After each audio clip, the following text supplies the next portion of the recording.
What's shaking, Warfighter Nation? Happy Saturday. It's time for a little SOS, a little salvation on station, because everyone needs a little close air support from time to time. Big Gun 6, this is Isaiah 6-8 Blackjack, I need a safe house, next mission time now. Full send, over.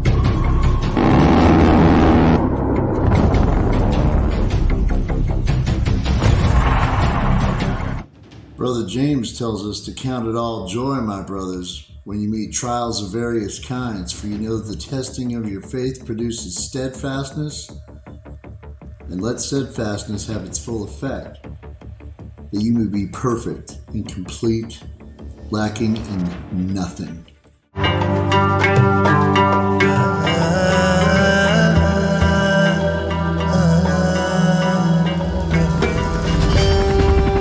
I've had somewhat of a Forrest Gump life, I've called it.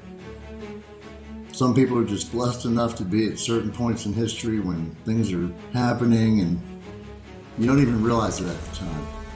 This is presented in the highest hopes that you will not only be given some perspective, but also hearing my heart to you while being mildly entertained by not just one, but indeed two Ramadi Bros. I've enlisted the help of none other than Jocko himself. Well, kinda. Either way, I'm sure God thinks it's, good. In 1970, I was born in West Monroe, Louisiana, home of Duck Dynasty. My grandfather was a tail gunner in World War II. My dad was a Marine Vietnam veteran. Good. Before I was a year old, I was kidnapped, taken 1,000 miles from home, and then safely returned home. Good. At 3 years old, I fell off a roof onto a cement deck, just missing being impaled by a protruding steel pipe. Good. At 4 years old, I was attacked by a dog and violently shaken with my face locked in his jaws. Till my dad shot it. Good. My dad and I watched the fall of Saigon on TV. As far as bonding time goes, Good. at 7, I was molested by a family friend. Not so Good. I once stood in a room with about 50 warfighters, and 60% of them admitted to being molested as a child. It's not a shirts versus skin problem. It's a sin problem that has absolutely no bias or prejudice. When I was 8, my best friend Joey Varani and I outran some of Atlantic City's Scarfo Mafia goons in suits on the beach due to my dad's involvement in a federal RICO case against now infamous mobster Nicky Scarfo. Somebody was trying to make a point, but my 2-mile time was smoking that day. Good. At 9, I found myself fishing on half a styrofoam boogie board with a piece of fishing line wrapped around my hand and a hook in my knee. In the same shark-infested waters that inspired Jaws, exactly where the real attacks occurred, my best friend was floating on the other half. It seemed like the right thing to do at the time. Good. I successfully endured years of abuse, not carrying over that generational inheritance to my own children. Good. I survived being homeless as a teenager. Good. I also made the choice not to stay in the gutter, but to crawl out of it. Good. I survived Mogadishu. Good. Got blown up. Good. Survived and witnessed the real genocide in Kosovo. Good. I survived a year in Ramadi in the global war on terrorism. Good. Survived 17 more explosions and countless firefights without so much as a single scratch. Good.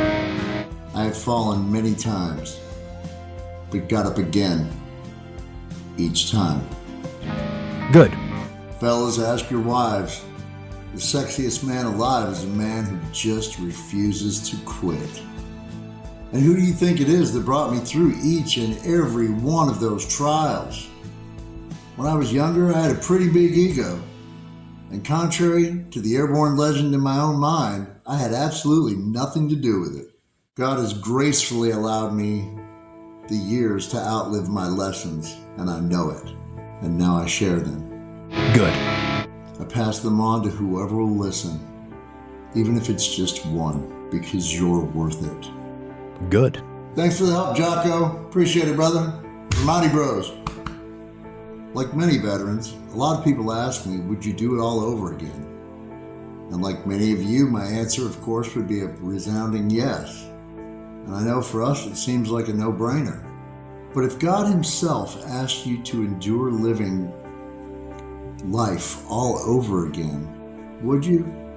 You've only seen but a snippet of my life. And for me, the answer would, of course, be yes. For an eternity of peace with Him, without a doubt. If it cost me every penny, my home, my reputation, my anything, my everything. But He's not asking us to do it more than once. He's asking us to try and do the best we can right now, regardless of our own circumstances. Good. Oh, he's back. Years ago, I learned a phrase that's popular throughout the church family. It was used as a greeting and as a response, often in a call and response pattern, and it remains in use today for Christians to either identify or greet one another. It's used a lot like a sign and countersign, but a lot more public. And it goes a little something like this. God is Good. all the time, all the time. God is. Good. If He can pick up the broken pieces of my life and make the beauty from the ashes that He has for me, just imagine what He can do for you. Shout out to Jocko. Thanks for your help, brother. God bless. We love you guys. See you on the other side. Good. Do not get off on exit 22. Over.